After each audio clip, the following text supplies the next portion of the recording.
Imagine walking into your son-in-law's prestigious law firm, and he actually laughs. "Security," he calls out. "This gentleman seems lost."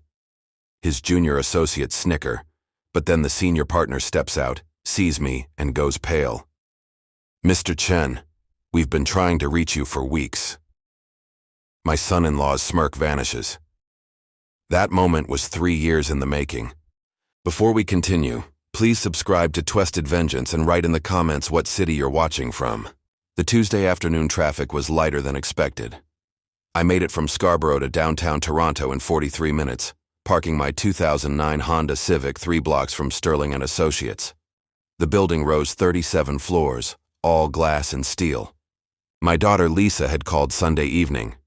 "Dad, can you stop by Marcus's office Thursday? He wants to discuss the kids' school fees." Her voice carried that careful tone she'd developed over 5 years of marriage, the one that meant she was choosing words around her husband. I'd said Tuesday instead, caught the hesitation in her breathing. Now I stood outside Sterling & Associates, adjusting my 30-year-old jacket. The leather patches were cracking.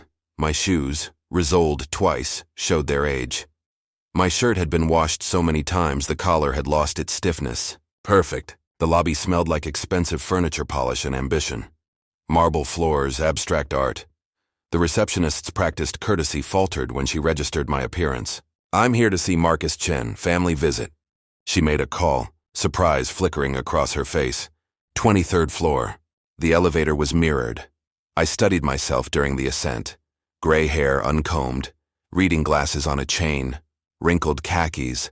I looked exactly like what Marcus thought I was, a retired janitor living on pension, barely scraping by.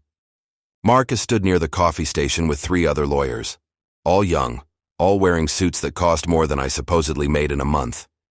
His expression cycled through recognition, confusion, then contempt. "Robert, what are you doing here? Not Dad. Never Dad." Lisa mentioned the school fees. His jaw tightened. I said Thursday. Tuesday works better for my schedule. One of the associates drifted closer. Marcus's voice lowered, but not enough. "Robert, this is my workplace. Perhaps we could have discussed this over the phone. Dress like that." The associate was listening now. Marcus noticed. His face flushed. "Look," he said louder, playing to his audience. "I appreciate the trip, but this isn't appropriate. This is a professional environment. We have clients, partners. Perhaps next time you could call ahead. Dress more appropriately." I stood quietly, let him continue. "Security should have screened you more carefully. Sarah, did you verify this gentleman's identity?" "He said he was family, Mr. Chen." "Family doesn't mean unsupervised access." Marcus turned back to me.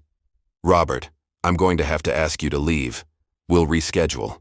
Perhaps visit during evening hours after client meetings, when the office is less busy." I reached into my jacket pocket, slowly, pulled out a business card, handed it to Marcus. He took it reflexively, read it. His expression froze.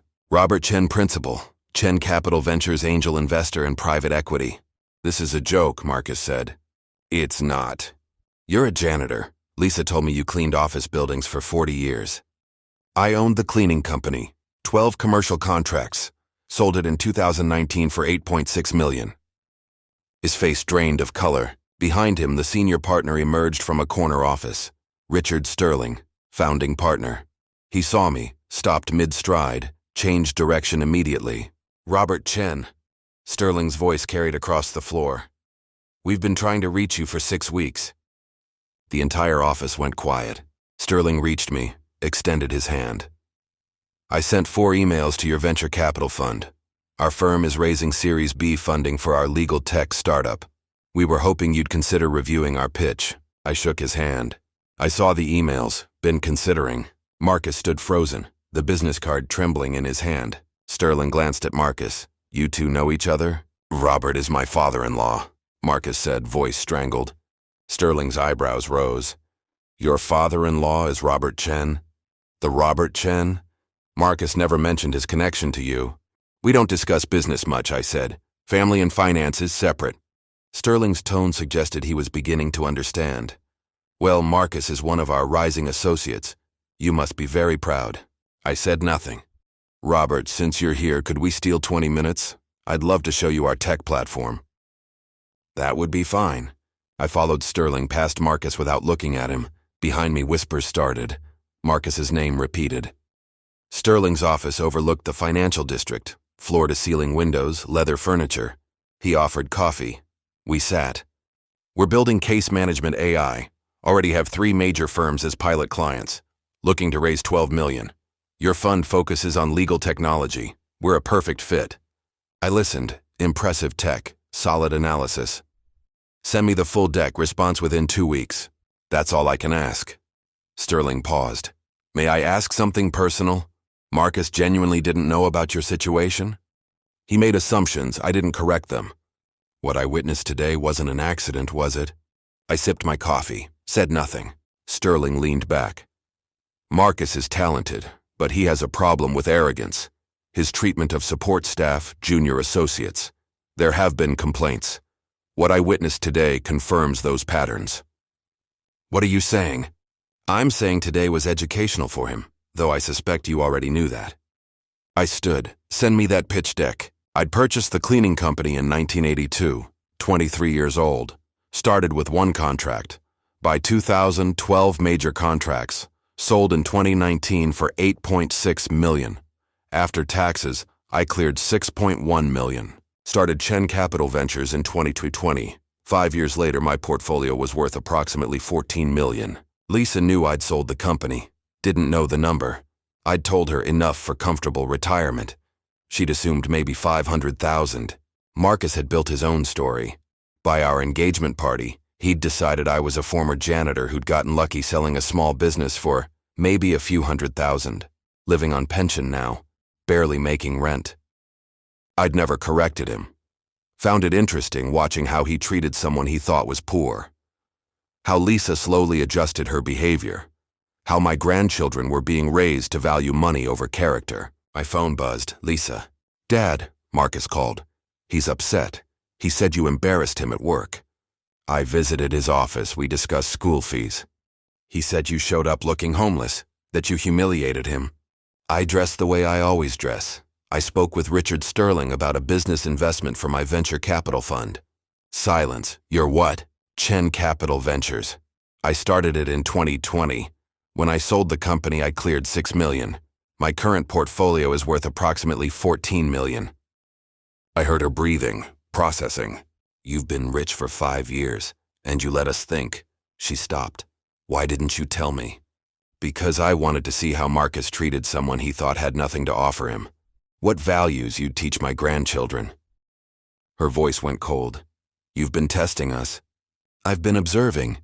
That's manipulative. Perhaps, but informative. She hung up. 3 days later, Richard Sterling called. Robert, Marcus Chen is no longer with our firm. After Tuesday, several associates came forward. Patterns of behavior we couldn't ignore. I see. One more thing. Your daughter called me. We spoke for 30 minutes. She asked very good questions about her husband's behavior. I told her the truth, that Marcus is brilliant but believes brilliance excuses arrogance. 2 weeks later, Lisa texted, Can we meet? Saturday morning. She arrived alone, no children, no Marcus. I asked Marcus to move out, she said. Temporarily. After he got fired, he blamed you. Said you deliberately sabotaged him. I asked him why he spoke to you that way. He couldn't answer, just kept saying you should have known better. She looked at me directly. I've been thinking about the past 5 years, how Marcus talks about money, how he treats service workers. I didn't see it clearly until Tuesday. And now you do. Now I do. And I don't like what I see. She paused. Why didn't you just tell me about the money? Would you have believed me about Marcus if I'd simply told you he was arrogant? Probably not.